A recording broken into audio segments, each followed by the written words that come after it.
అప్పుడప్పుడు పేపర్లల్లో మనం కొన్ని గమ్మత్తైన వార్తలు చూస్తుంటాం. అసలు పొంతనే లేని ముచ్చట్లు కొన్నిసార్లు ప్రభుత్వాలు చెప్తుంటాయి, కొన్నిసార్లు నాయకులు చెప్తుంటారు. అసొంటి ముచ్చటే ఇగో ఇవాళ ఈనాడు పేపర్లో వచ్చింది. ఏంది ఇగో చూడండి, పొంగులేటి శ్రీనివాస్ గారు చెప్తున్న ముచ్చట, రైతుని మేము రాజుని చేశాం, 5, 6, 7 తేదీల్లో వ్యవసాయ యంత్ర పరికరాలు పంపిణీ చేస్తామని పొంగులేటి చెప్తూ వార్త.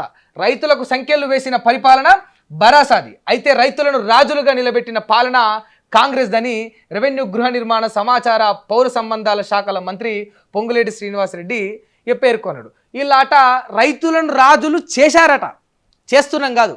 నోట్ తీసి ఒకసారి క్లియర్గా చూడండి. రైతుని రాజుని మేం చేశాం, రైతుని మేము రాజుని చేశాం. మరి నిజంగా మీరు రైతును రాజుని చేస్తే ఒక్కసారి గిడ వార్త చూడండి మీరు. వడదెబ్బకు అన్నదాత మృతి, ఆరుగాలం శ్రమించి పండించిన పంటను అమ్ముకోవడానికి ధాన్యం కొనుగోలు కేంద్రం వద్దకు వచ్చిన రైతు వడదెబ్బకు గురై ధాన్యం కుప్పపైనే ప్రాణాలు వదిలారు. ఈ హృదయధారక ఘటన రంగారెడ్డి జిల్లా ఇబ్రహీంపట్నం మండలం రాయపోల్లో ఆదివారం చోటు చేసుకున్నది. గ్రామానికి చెందిన గౌరయ్య 60 సంవత్సరాలు, 1/2 ఎకరం సొంత పొలంతో పాటు మరికొంత కౌలుకు తీసుకొని వరి సాగు చేశారు. ధాన్యం కొనుగోలు కేంద్రానికి 3 రోజుల కిందట వడ్లను తీసుకొని వచ్చారు. అక్కడే రోజు ఆరబెడుతున్నారు. ఆదివారం సాయంత్రం వర్షం వస్తుందేమోనని ఆరబెట్టిన వడ్లను కుప్పగా చేస్తుండగా వడదెబ్బకు గురై మృతి చెందారు. ఆయనకు భార్య వెంకటమ్మ, 2 కుమారులు ఉడుండ్రు. ఇది పరిస్థితి. వడదెబ్బ తగిలి ఒక రైతు చచ్చిపోయాడు. వీళ్ళు ఏం చెప్తుండ్రు, రైతునట ఈ కాంగ్రెస్ పాలనరా రాజుని చేసిండ్రని పొంగులేటి శ్రీనివాసరెడ్డి చెప్తుండ్రు. నిజంగా రైతును మీరు రాజుని చేస్తే కనీసం ఆయన సావును తప్పియలేకపోయినరే. ఆడ చచ్చిపోతూ ఉన్నారు, వడదెబ్బలు తగిలి ఎండ తీవ్రతకు, ఉష్ణోగ్రతకు, ఈ వేడికి మనుషులు చచ్చిపోతూ ఉంటే వీళ్ళు రైతును రాజుని చేసినామని గొప్పగా చెప్పుకుంటా ఉన్నారు. అట్లీస్ట్ కొనుగోలు కేంద్రాల దగ్గర ఒక బేసిక్ ఫెసిలిటీస్ మీరు రైతులకు అందజేయలేకపోతే, ఆ ఫెసిలిటీస్ని మీరు ఏర్పాటు చేయలేకపోతే రైతును రాజుని ఎట్లా చేసినట్టు చెప్పుండ్రి. మీరు రైతును రాజుని చేసిర్రా, మంత్రిని చేసినరా, లేకపోతే సైనికుడిని చేసినరా అంటే దానికి నిదర్శనం ఈ వార్తే. వడదెబ్బ తగిలిపోయి ఆ ఎండకు ఓ రైతు చచ్చిపోయాడు. ఓ 3-4 రోజుల నుంచి వెళ్ళి ఆ కొనుగోలు కేంద్రం కాడ పడిగాపులు కాస్తూ ఇబ్బందులు పడుతూ ఉన్నారు. ఇన్ టైంలో మీరు వడ్లు కొనరు, వాళ్ళకు కొనేకే ఆ కొనుగోలు కేంద్రాల దగ్గర ఒక బేసిక్ ఫెసిలిటీస్ ఏర్పాటు చేయరు, గిట్టుబాటు ధర దొరకదు. రైతు రాజును ఎట్లా చేసినా అని చెప్పుకుంటారు. ఎట్లా నిజంగా రైతు రాజు అయితే మీ లెక్క మరి ఏసీ రూమ్లలో ఉండాలనాయే, ఏసీ గదులలోనే ఉండాలనాయే, ఏసీలు వేసుకొని లగ్జరీ కార్లలో తిరగాలనాయే. నిజంగా రైతు మీరు అన్నట్టు రాజే అయితే ఒక పెద్ద బంగళాలలో ఆయన ఉండాలనా. వడదెబ్బలు తగ్గి ఎందుకు చచ్చిపోతాడు రైతు? మీరు అంటున్న లెక్క ప్రకారం రైతును రాజును చేసి ఉంటే దీనికి పొంగులేటి శ్రీనివాసరెడ్డి సమాధానం చెప్పాలి. చెప్పరు. నిజంగా రైతు రాజు అయితే ఎట్లా ఉంటుంది? మీ లెక్క కద్దరు బట్టలు వేస్తాడు, మీ లెక్క కార్లలో తిరుగుతాడు. ఇటువంటి వడదెబ్బలు ఎందుకు ఒక రాజకీయ నాయకుడికి తగలవు అని జనాలు అడుగుతున్నారు. ఈవెన్ రైతులు కూడా అడుగుతున్నారు. చెప్పాలి శ్రీనివాసరెడ్డి గారు. ఇప్పుడు వడదెబ్బలు మీకెందుకు తగులుతలేవు?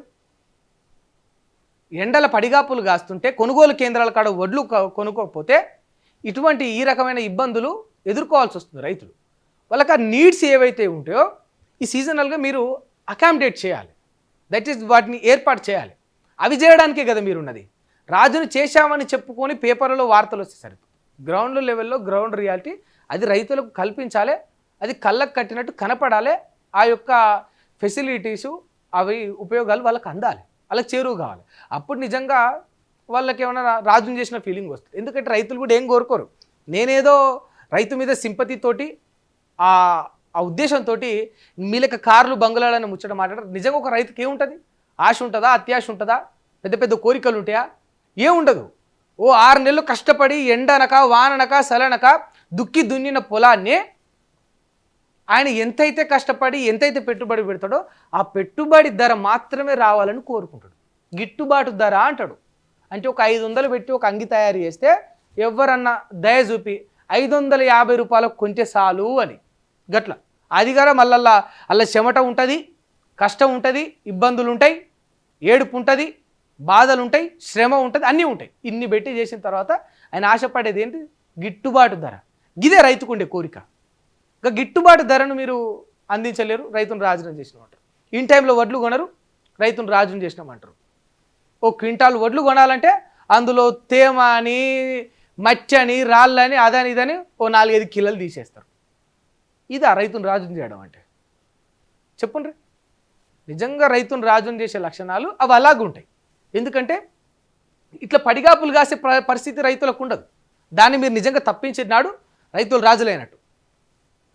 అంతేగాని ఈ పేపర్లలో, ఈ ఆర్టికల్స్లో ఈ షో ఆఫ్ వార్తలు అనేవి మీకు సంతృప్తినిస్తాయేమో కానీ నిజంగా రైతులకు మేలు చేయవు. రైతులకు మేలు చేసే వాళ్ళైతే ఇన్ టైంలో మీరు వాళ్ళ యొక్క పంటను కొనుగోలు చేయండి.